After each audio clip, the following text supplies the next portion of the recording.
Bonjour tout le monde, j'espère que vous allez bien. Bienvenue. Petit souci de mon côté au niveau autobus, donc j'arrive avec un léger retard par rapport aux 20h15 que je vous avais dit, aux 14h15 pour le Québec. Donc, me voilà pleinement arrivé. Donc, prenez le temps aussi bien que moi de vous déposer, hein, de prendre un petit verre d'eau, quand même. Hmm. Prendre une petite tisane, respirer dans votre fin ou milieu, ou peu importe, moment de la journée, pour bien apprécier ce live qui concerne les solutions concrètes. Les solutions concrètes, comme je vous ai dit, par rapport à la situation qu'on a explorée ensemble cette semaine, qui était en lien avec l'agitation et les difficultés d'endormissement chez un petit garçon. En un premier temps, ce qu'on a fait, c'est que je vous ai expliqué quelle est ma démarche en tant qu'experte en neurodéveloppement pour essayer de décortiquer la situation pour que vous puissiez, au fur et à mesure de me connaître, puis de voir mes lives, puis pour ceux qui connaissent qui ont déjà pris de mes conférences, de mes formations ou dans mon programme d'accompagnement Artemis, de voir un peu c'est quoi ma manière de fonctionner, mais c'est quoi la logique aussi qu'il faut avoir quand on analyse une situation avec un enfant. OK? Donc, dans un premier temps, on a essayé d'émettre toutes les possibilités possibles qui expliquent l'agitation qui nuit au sommeil de l'enfant. Temps 1. Temps 2, on a regardé la cause qui était retenue et l'explication, la théorie neurologique et neurodéveloppementale associée. En troisième temps, donc hier, on a regardé quelles sont les postures parentales qu'on peut voir face à cette problématique-là. Donc, comment les parents en général y répondent à leur enfant. Est-ce que c'est toujours efficace? Est-ce que c'est l'idéal? Pas toujours. Pas toujours parce que, dépendamment de comment vous allez répondre, soit vous allez faire ou mettre en place une solution qui va faire taire l'enfant à court terme, mais qui va jamais répondre à son besoin sur le long terme. Parce que si, dans la situation actuelle, on fait juste forcer l'enfant à aller se coucher, en l'enfermant un peu dans sa chambre, bon, enfermant, mais pas dire enfermé, mais qu'on le laisse dans sa chambre, et qu'on se fâche après lui, ben c'est du court terme, on s'entend. Vous n'avez pas réglé la cause de la cause. Et pour ceux qui me connaissent, moi, c'est ça. C'est ça que je souhaite. Aller vous aider à trouver la cause de la cause. C'est ça le but. Sinon, ça ne sert à rien. Ça ne sert strictement à rien. Ce n'est pas une action efficace, efficiente, qui assure le bien-être ni l'évolution de votre enfant sur le long terme, ni pour vous aussi, parce que son agitation va se répéter si on applique surtout un mode éducatif qui casse le comportement de l'enfant, alors que ce n'est pas du comportement. On l'a vu notamment cette semaine, c'est en lien avec une problématique ou un aspect au niveau plutôt de sa sensibilité sensorielle. Salut ma belle Aurore! Donc, voilà. Et là, aujourd'hui, ce qu'on va faire, c'est que je vais vous renommer la situation et on va regarder les solutions concrètes. OK? Les solutions concrètes, on va aller dans différentes sphères pour vous donner des idées. OK? Pour vous montrer à quel point on peut aller dans plein d'avenues différentes, même si c'est pour une situation. Toujours dans l'optique de vous montrer tout ce qu'on peut faire, en fait, comme intervention valable, efficace, efficiente pour notre enfant. Donc, Mon enfant a 5 ans et il a de la difficulté à s'endormir. Je ne sais pas si c'est sensoriel. C'est comme s'il ne pouvait pas s'arrêter de bouger. Pouvez-vous m'expliquer pourquoi et m'aider avec ça? Donc, ici, la situation que la maman m'a envoyée, déjà, elle est dans une bonne posture parce qu'elle se pose la question, ce qui est excellent. Elle remarque que c'est en lien avec le fait qu'elle n'arrête pas de bouger. Déjà, c'est excellent aussi. Et là, maintenant, comme solution concrète, je l'ai abordé au fur et à mesure de la semaine, doucement, si vous m'avez vu venir. Donc, je vous invite à réécouter les replays des lives de cette semaine.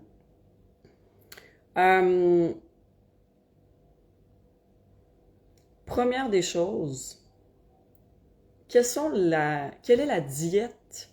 La diète, non. Ça, on va l'aborder tout à l'heure. Quelle est la routine pré-dodo de votre enfant? Parce que le sommeil s'associe avec plusieurs éléments, surtout pour les enfants. Plus c'est une routine qui est cadrante, qui est sécurisante et qui est toujours la même, jour après jour, plus l'horloge biologique de l'enfant va s'adapter. Poupon, c'est normal qu'ils dorment de jour, qu'ils se réveillent de nuit, c'est parce qu'ils n'ont même pas encore la notion jour-nuit. Fait que déjà, il faut qu'ils gagnent ça. Mais plus vieux, ça reste que quand même à 5 ans, on est encore jeune et on a besoin encore de cette routine-là. Dans les solutions, moi, je vous suggère d'avoir toujours la même routine, même si vous êtes chez des amis, même si vous êtes chez grand-papa, grand-maman, même si vous êtes peu importe chez qui, que vous ayez toujours la même routine. Donc, par exemple, c'est l'heure de manger, le repas du soir. Ensuite, qu'est-ce qu'on fait? Est-ce qu'on fait une activité calme avec tous les membres de la famille? Après, c'est le bain avec une lumière tamisée, par exemple. Et après, c'est on lit une histoire dans ton lit. Et après, c'est le pyjama, brossage de dents, par exemple. Et après, dodo. Mais même si on est peu importe où, on répète toujours la même routine. C'est organisant pour un enfant d'avoir toujours la même routine pré-dodo. OK? Maintenant, pour l'agitation. Je vous ai dit en début de semaine comme quoi il y a une clé importante ici, c'est si votre enfant n'arrête pas de bouger et est agité, c'est qu'il n'a pas comblé ses besoins vestibulaires. Puis je vous invite à revoir le replay de mardi, donc du temps 2, pour aller voir la théorie. Donc, s'il a manqué de mouvement au courant de la journée, parce qu'on voit que cet enfant-là, le week-end, ça va, pendant les vacances d'été, ça va, fait que c'est propre à la période scolaire. La maman nous l'a confirmé. Donc, ça veut dire c'est qu'en période scolaire, cet enfant-là ne bouge pas suffisamment. Donc, qu'est-ce qu'on peut impliquer au retour à la maison, après l'école, comme activité qui va lui permettre de combler son besoin de bouger? Donc, je vous donne des exemples.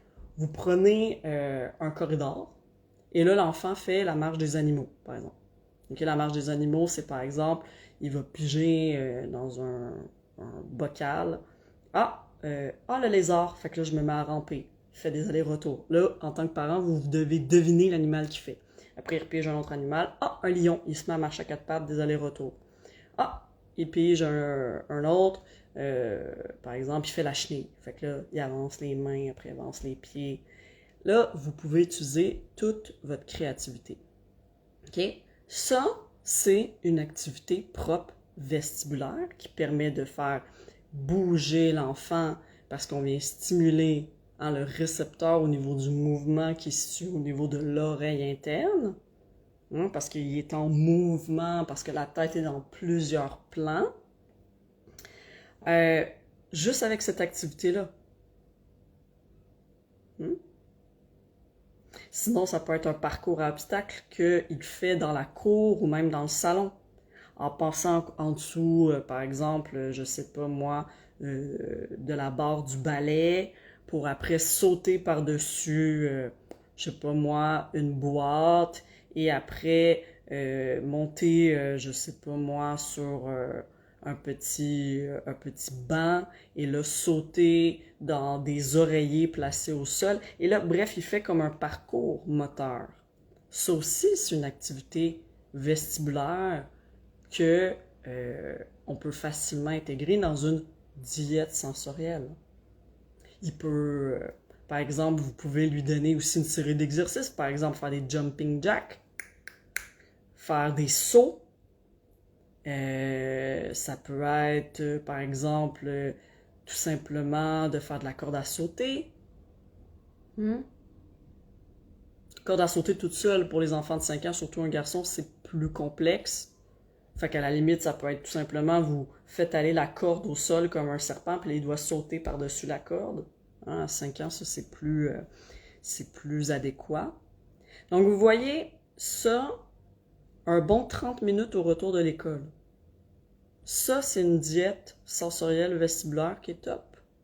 Hein? Un peu de marche des animaux, un peu de parcours moteur. Il peut aller dans la cour, faire de la balançoire, faire de la glissade, encore du mouvement.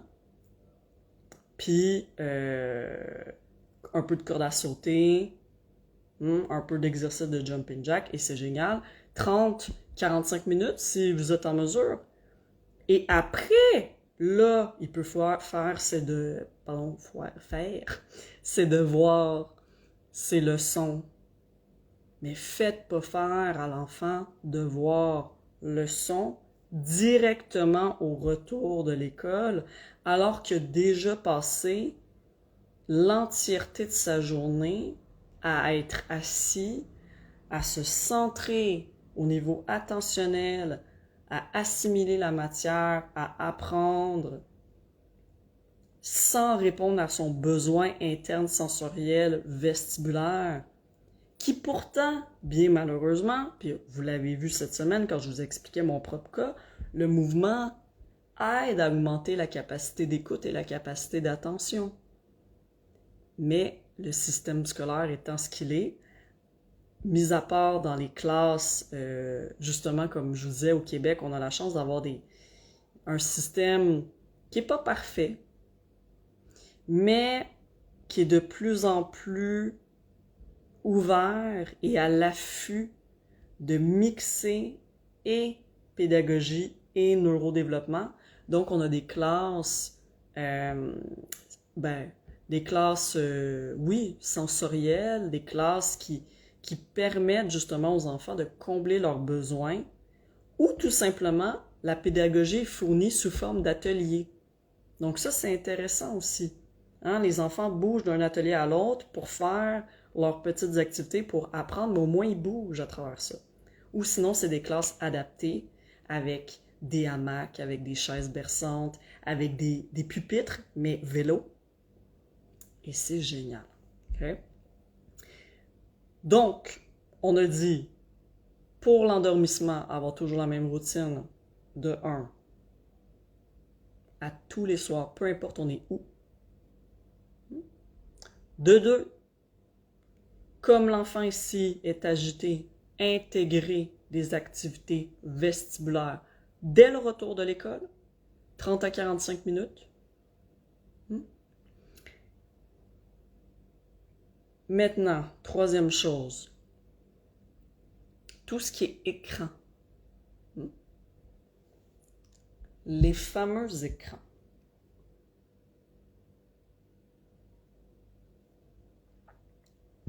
Les écrans,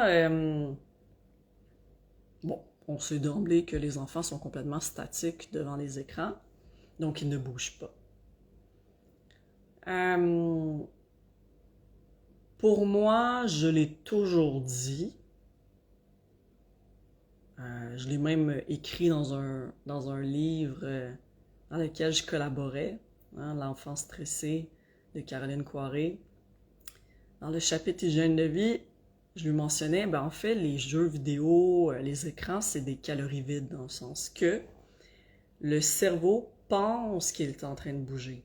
Parce qu'à travers un film ou à travers un jeu vidéo, quand on voit des bonhommes ou des personnages ou des personnes en mouvement, le cerveau il ne fait pas la distinction entre la réalité et le fictif et croit qu'il est en train de bouger.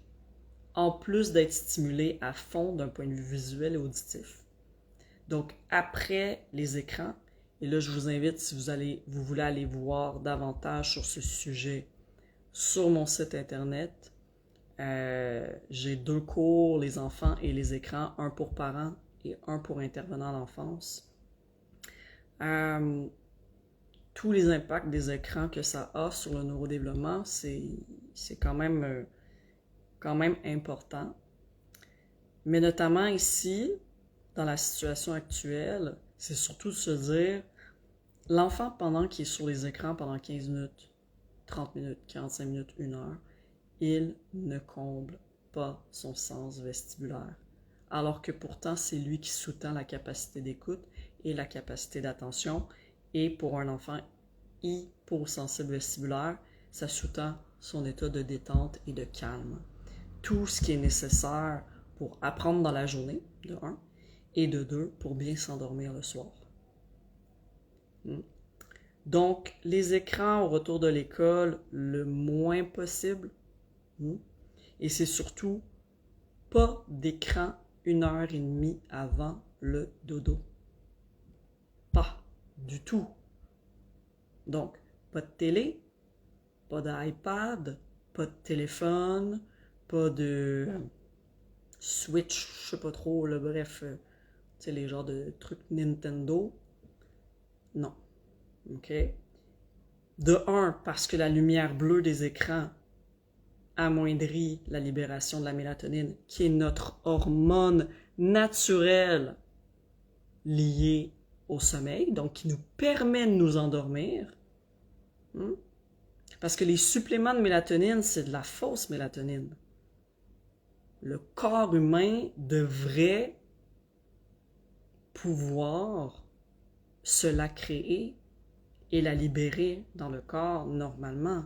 Mais on est tellement bombardé de lumière non naturelle et de lumière bleue notamment en lien avec les écrans que forcément, oui, ça diminue la libération de cette hormone que normalement tout corps humain produit de façon naturelle. Donc, pas d'écran 1h30 avant le dodo. Ça, c'était le troisième. Est-ce que vous avez des questions jusqu'à présent?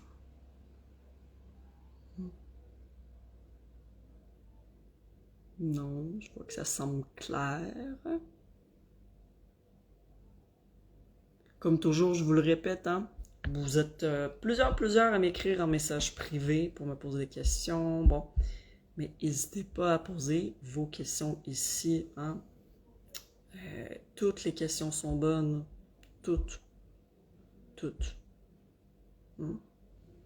Puis je sais quand c'est un nouveau en plus sujet, on a comme plein de questionnements, puis on sait pas si ça fait tout du lien ensemble. Mais justement, posez-les parce que ça peut répondre à plein d'autres questionnements, que vous avez vous-même en créant la question, mais surtout plein d'autres questionnements que d'autres parents ont. Donc, c'est toujours très, très pertinent. Donc, voilà. Voilà.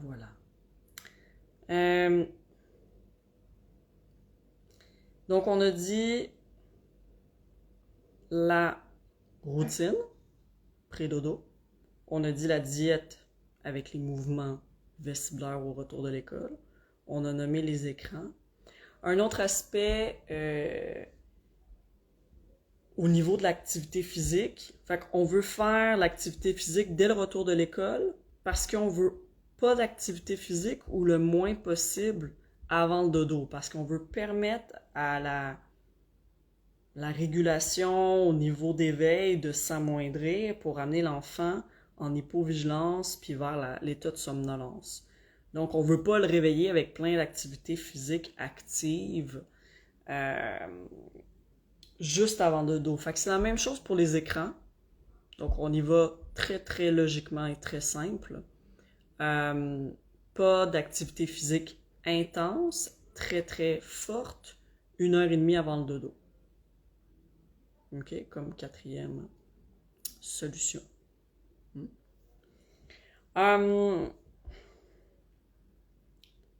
Regardez quand même aussi l'environnement puis les comportements de votre enfant au quotidien. C'est pour ça que je vous dis tout le temps, devenez un peu le Sherlock Holmes de votre enfant. Observez-le. Si moindrement dans la journée, à chaque fois qu'il voit le soleil, il se met à être agité.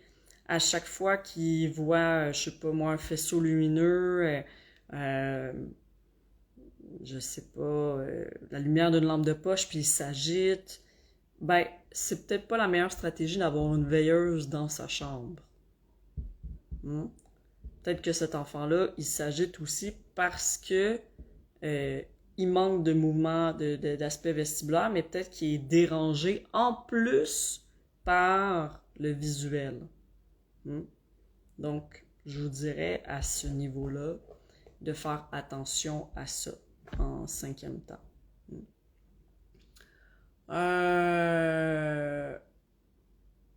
Voilà. Et autrement aussi, pour bien... Je vous l'avais dit, un enfant qui ne se sent pas beaucoup, qui est plus dans une notion d'hyposensibilité, ici notamment vestibulaire, il sent pas très bien son corps, il sent pas très bien... C'est à cheval avec la proprioception, fait que d'une certaine manière, il sent pas vraiment bien sa conscience corporelle ni spatiale. Donc, moi, ce que je vous recommande aussi pour le sommeil, c'est de venir faire un petit rouleau autour de lui, tu sais. Dans le sens qu'il est couché, puis venez bien l'emmitoufler dans ses couvertures, comme s'il était un petit cocon de chenille là, avant de devenir un papillon. Parce que la compression comme ça permet de vraiment envelopper le corps et de l'apaiser. Dites-vous comme si on venait vous faire un gros câlin, mais profond, OK? Ou comme si vous veniez de recevoir un massage, puis tu sais que c'est enveloppant, c'est apaisant. OK? Versus laisser l'enfant avec des draps tout légers, n'importe comment dans son lit. On essaye de le comprimer. Ça aussi, ça va aider à amoindrir l'agitation. Donc voilà pour ça.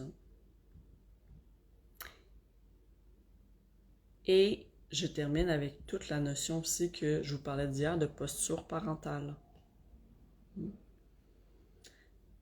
Hier, ce que je vous disais, c'est qu'il y a des postures que, bon, on est des parents, on n'est pas des robots, on est des humains. Ça se peut des fois, oui, ça nous fasse suer que notre enfant soit agité puis qu'il n'aille pas se coucher alors que nous, peut-être qu'on a une soirée avec nos amis, notre partenaire de vie, ou que nous-mêmes, on veut aller se coucher. Mais si vous abordez bien la situation, que vous faites des Sherlock Holmes de vous-même,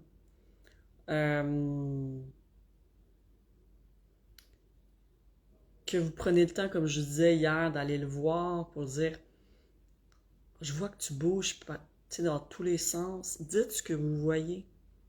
Je vois que tu bouges dans tous les sens. Qu'est-ce qui se passe? Qu'est-ce qui se passe dans ton corps? Dis-moi ce qui se passe dans ton corps. » Et là, l'enfant va vous le dire. « Ah, c'est comme si j'avais un moteur dans mon corps, je peux pas m'arrêter de bouger. Je sais pas pourquoi, mais je l'ai eu toute la journée. » Ah! Donc, ça n'a pas été comblé dans la journée. Fait que c'est toujours intéressant de faire confiance à votre enfant, de vous expliquer son ressenti.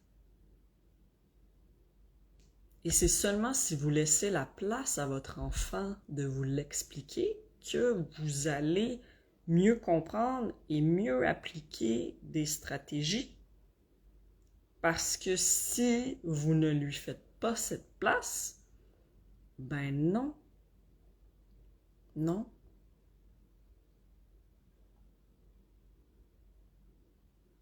Il n'ira pas vous le dire de lui-même, de son propre chef, il ne sait pas nécessairement comment l'exprimer. Il y a 5 ans, il est tout petit. Donc c'est à vous de vous mettre à son niveau, de parler le même langage que lui, de vous ajuster, de vous adapter pour essayer de comprendre ce qui se passe, plutôt que de basculer ça tout simplement dans la case que c'est un mauvais comportement, puis que, comme je vous disais en début de semaine, qu'on pense que ça serait de la manipulation, de la provocation ou des caprices, alors que ce n'est pas du tout ça. Hein? C'est neurologique, c'est neurodéveloppemental, tout ça, tous ces concepts-là que je vous explique depuis le début de la semaine. Depuis le début aussi qu'on a commencé les lives. Hein? Donc là, on vient de finir la 3e semaine des lives. Vous le voyez. Vous le voyez que l'enfant, il fait pas ça pour vous attrister, pour vous fâcher, pour vous faire honte, pour vous humilier, pour vous amener un sentiment d'injustice, pour... Non. L'enfant, puis je le redis dans mes posts, l'enfant est naturellement câblé pour être collaborant avec vous et vous aider et apprendre de vous et vous aimer.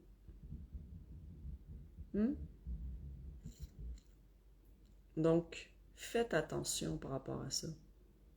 Faites attention de ne pas basculer trop facilement dans un jugement par rapport à votre propre enfant. Ayez de la compassion. Pas parce que votre enfant fait pitié, hein, c'est pas ça que je veux dire. Ayez de la compassion parce que votre enfant, il arrive au monde, il ne comprend pas ce qui se passe dans son corps et réagit. Point barre. Et vous, vous êtes son coach pour lui montrer qu'est-ce qui se passe dans ton corps, nomme-moi les choses, explique-moi, puis après ensemble on va trouver des stratégies pour que lui apprenne à s'autoréguler. Et éventuellement devenir un adulte qui va s'être compris parce qu'il va avoir eu un parent qui va l'avoir aidé à la source à comprendre comment il fonctionne et pourquoi il fonctionne comme ça et comment, j'ai le terme en anglais, mais coper, mais établir des stratégies pour être bien.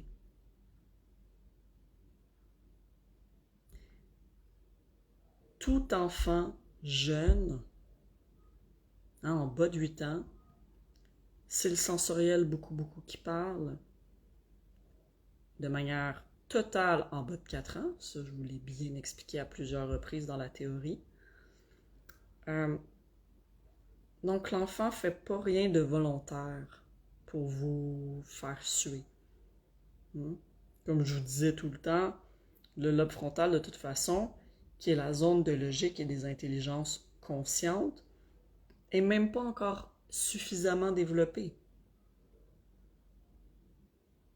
pour émettre ce genre de pensée-là de « Ah, je vais être agité, comme ça il va manquer sa soirée avec son ami. » Non, l'enfant n'a pas ce genre de pensée-là, pas du tout.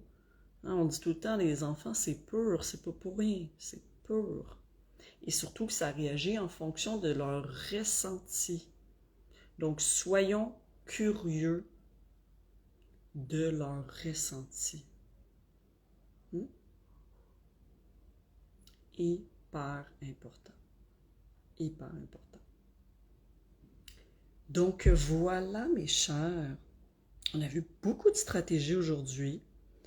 Ça conclut la semaine des lives pour la question. Hein?